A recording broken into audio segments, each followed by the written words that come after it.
20 kan? Lah ikut lah perempuan, kurangnya 10. Oh iya, nak 12 tahunnya awal 12. Ini ngerti Baik. zaman. Yang di bawah tadi mau tahu dapatnya apa? Assalamualaikum warahmatullahi wabarakatuh. Dapat 10. Kami dari kelompok 1 Aku tuh kritik, akan mempresentasikan hasil diskusi kami, yakninya mengenai tentang konsep, fungsi, dan manfaat persyaratan dan keterkaitan antara penelitian dan evaluasi program. Sebelumnya, perkenalkan dari anggota kelompok 1. Yang pertama ada Nadio Arisman dengan NIM 1700404. Yang kedua ada saya sendiri sebagai moderator, Duta Erlangga Octavio dengan NIM 2100406. Baiklah, langsung saja. Materi pertama akan dibacakan oleh Nadio Arisman. Kepada Nadio Arisman disilakan. Assalamualaikum warahmatullahi wabarakatuh. Terima kasih kepada silakan saya untuk membacakan hasil diskusi kami yang berjudul slide pertamanya, Mas. Judulnya.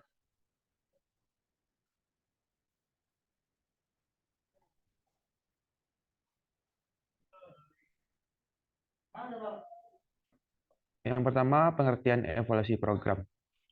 Evaluasi program adalah proses penetapan secara sistematis tentang nilai, tujuan, aktivitas, dan kecocokan sesuatu sesuai dengan kriteria dan tujuan yang telah ditetapkan sebelumnya.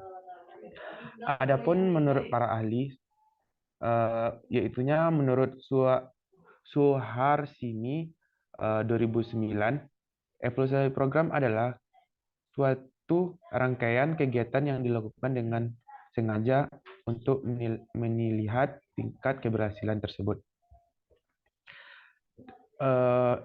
Dari berbagai definisi pengertian di atas disimpulkan, evaluasi program adalah suatu kegiatan untuk mendapatkan informasi yang cermat dari sebuah program yang telah dilaksanakan, dan selanjutnya informasi tersebut digunakan untuk menentukan kebijakan selanjutnya. Lanjut. Fungsi evaluasi program. Fungsi evaluasi program terbagi atas dua. Yang pertama, dilihat dari segi siswa secara individu. Evaluasi program berfungsi sebagai mengetahui tingkat pencapaian siswa dalam suatu proses pelajaran, yaitu ada tiga, yaitu pertama, menetapkan efektivitas pengajaran dan sarana kegiatan. Yang kedua, memberi basis laporan kemajuan siswa. Yang ketiga, menetapkan kenaikan dan kelulusan. Lanjut.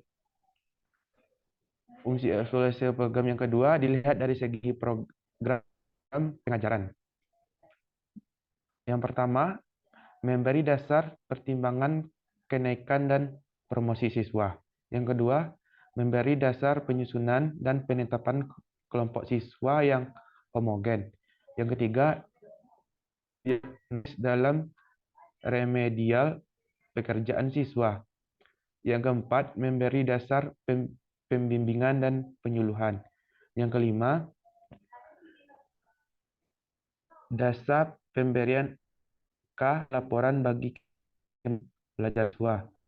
Yang keenam, memberi belajar bagi siswa. Yang ketujuh, mengidentifikasi dan mengkaji kelainan siswa. Yang kedelapan, menafsirkan kegiatan. Yang kesembilan, untuk mengadministrasi sekolah. Yang ke-10, untuk mengembangkan kurikulum. Yang terakhir, yang ke-11, mempersiapkan penilaian pendidikan di sekolah. Lanjut. Manfaat evaluasi program. Ada beberapa manfaat. Yang pertama, mengetahui pelaksanaan program sesuai dengan tujuan program sudah tercapai atau belum. Yang kedua, untuk mengetahui rencana apa saja yang belum tercapai dan penyebab rencana program yang belum tercapai. Yang ketiga, untuk mengetahui tingkat pencapaian suatu program pengajaran dan kualitas dari pencapaian program tersebut. Yang keempat, dapat memberikan informasi mengenai kelebihan kekurangan sehingga kekurangannya dapat dipertimbangkan untuk memperbaiki pelaksanaan program di waktu lain. Yang kelima, untuk melihat kemungkinan dampak dari suatu kebijakan yang akan diambil. Yang terakhir, nomor 6, untuk meningkatkan kinerja dan kualitas program pembelajaran selanjutnya agar lebih baik. Lanjut.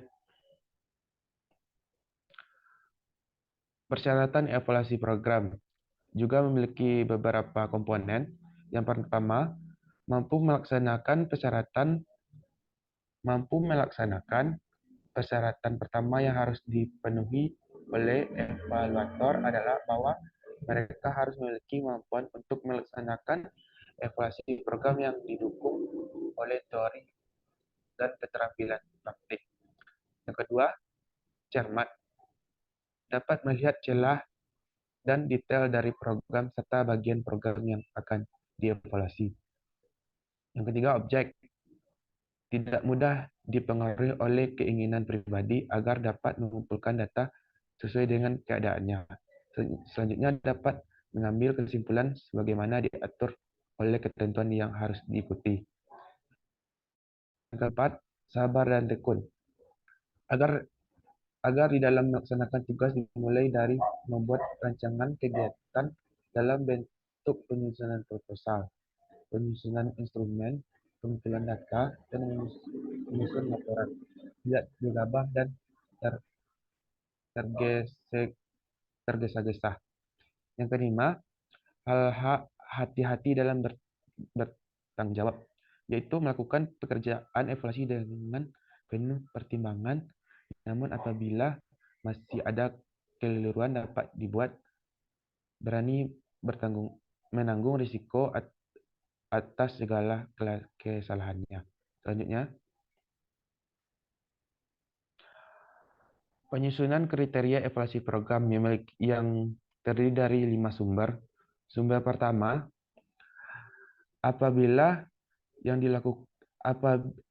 ya dievaluasi merupakan suatu implementasi kebijakan, maka yang dijadikan sebagai kriteria atau tolak ukur adalah peraturan atau ketentuan yang sudah dikeluarkan berkenaan dengan kebijakan yang bersangkutan. Sumber 2, dalam mengeluarkan kebijakan biasanya disertai dengan buku, pedoman, atau petunjuk pelaksanaan. Sumber ketiga, apabila ada ketentuan atau petunjuk pelaksanaan yang dapat digunakan oleh penyusunan sebagai sumber kriteria, maka penyusunan menggunakan konsep atau teori-teori yang terdapat dalam literatur ilmiah.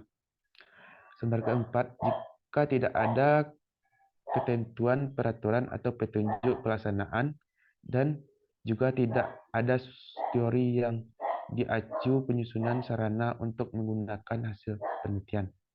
Sumber terakhir, sumber kelima, apabila penyusunan tidak menemukan acuan yang tertulis dan mantap, maka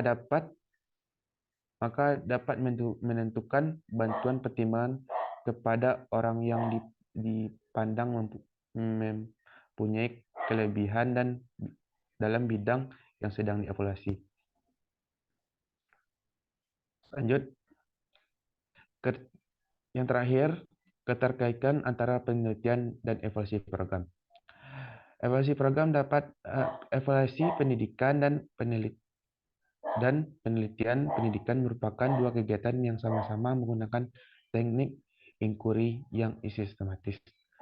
Dalam kegiatan penelitian ingin mengetahui gambaran tentang sesuatu, kemudian dideskripsikan. Sedangkan dalam LC program pelaksanaan, evaluator ingin mengetahui seberapa tinggi mutu atau kondisi sesuatu sebagai hasil pelaksanaan program. Setelah data terkumpul dibandingkan dengan kriteria atau standar tertentu. Terima kasih, hanya itu yang dapat saya sampaikan. Saya kembalikan ke moderator.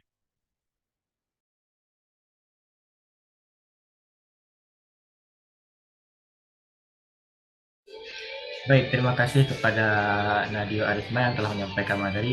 Demikianlah presentasi dari kami. Mohon maaf apabila ada kesalahan atau kekurangan. Wabillahi taufiq wal hidayah. Wassalamualaikum warahmatullahi wabarakatuh. Waalaikumsalam.